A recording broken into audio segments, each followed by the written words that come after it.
लो महारानी को, आज लड़के वाले इसे देखने के लिए आ रहे हैं और ये आराम से घोड़े बेचकर सो रही है।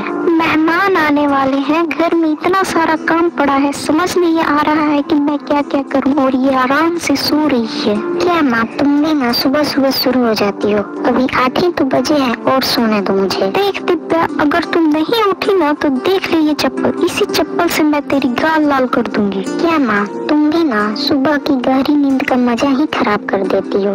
लो उठ गई, बोलो क्या काम करना है? घर की साफ सफाई करनी है और मेहमानों के लिए नाश्ता तैयार करना है। दिव्या एक बहुत ही खूबसूरत लड़की थी और साथ ही साथ अपने माँ पापा की लाडली भी थी। दिव्या के पिता महेश एक बिजनेसमैन थे। उनके पास पैसों की कोई कमी नहीं थी, इसलिए वो दिव्या की शादी एक बड़े और अच्छे खानदान में करना चाहते थे। शाम में दिव्या को लड़के वाले देखने के लिए आने वाले थे, इसलिए दिव्या और उसकी माँ सपना मिलकर मेहमान नवाजी की सारी तैयारियां करती हैं। दिव्या, अब सारा काम हो चुका है, जाकर तू जल्दी से तैयार हो जा, लड़के वाले तुझे देखने आ ही रहे होंगे। ठीक है माँ, मैं तैयार हो जाती हूँ। दिव्या तैयार होने जा ही रही थी कि तभी उसकी दोस्त सौम्या आती है। आंटी जी, आज दिव्या को मैं तैयार करूँगी। ठीक है बेटा, तुम इसे कमरे में ले जाकर जल्दी से तैयार कर दो। ये ले दिव्या, जल्दी से कपड़े पहन कर आ, आज मैं तुझे सजाऊंगी। सौम्या मेरी बहन, मुझे सजने संवरने की कोई जरूरत नहीं है, क्योंकि जो लड़का मुझे देखने आ रहा है वो ऐसे ही मुझ पर फिदा हो जाएगा, क्योंकि मैं हूँ ही इतनी खूबसूरत। अपने चेहरे पर इतना गुमान, चल कोई बात नहीं, बस किसी की नजर ना लगे तेरे इस चांद से चेहरे को। अब जा जल्दी से ये कपड़े पहन कर आ। कुछ देर बाद दिव्या की माँ आकर बोलती है, दिव्या तू तैयार हो गई ना? लड़के वाले आ चुके हैं, चल पापा तुझे वहाँ बुला रहे हैं। इसके बाद सपना दिव्या को लड़के वालों के सामने लाती है।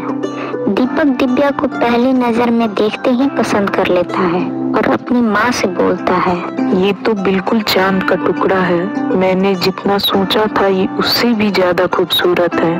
माँ, मुझे लड़की पसंद है। महेश जी, मेरे बेटे को आपकी लड़की पसंद है, इसलिए शादी की बात को आगे बढ़ाया जाए। इस तरह दिव्या की शादी दीपक के साथ तय हो जाती है और कुछ दिनों बाद से ही दिव्या के माता पिता उसकी शादी की तैयारियों में लग जाते हैं। इसी तरह समय गुजरता है और शादी के एक दिन पहले दिव्या को हल्दी लगने लगता है। हल्दी की ही रात में जब सपना घर आए मेहमानों के लिए खाना बना रही थी, तभी दिव्या किचन में आती है। माँ, क्या कर रही हो? बेटा, मैं तुम्हारी मासी के साथ मिलकर घर आए मेहमानों के लिए खाना बना रही हूँ। माँ, मैं भी तुम्हारी मदद कर दूँ?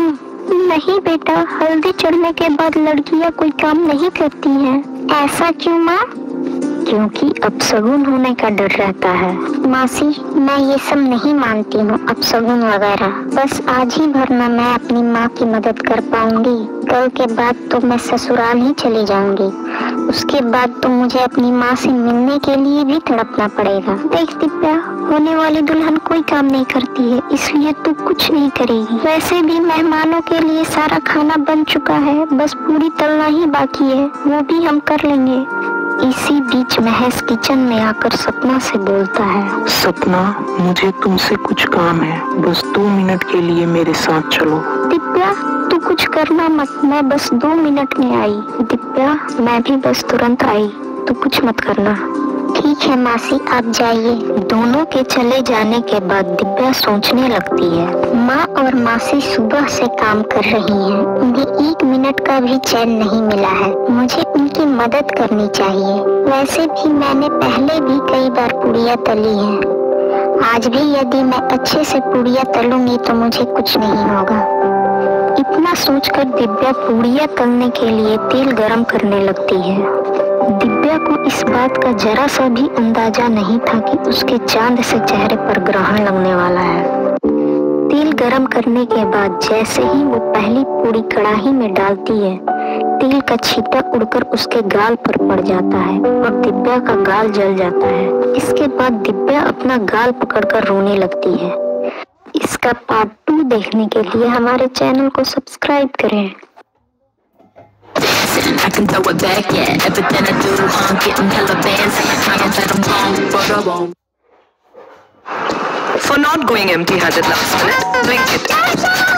India's last minute app.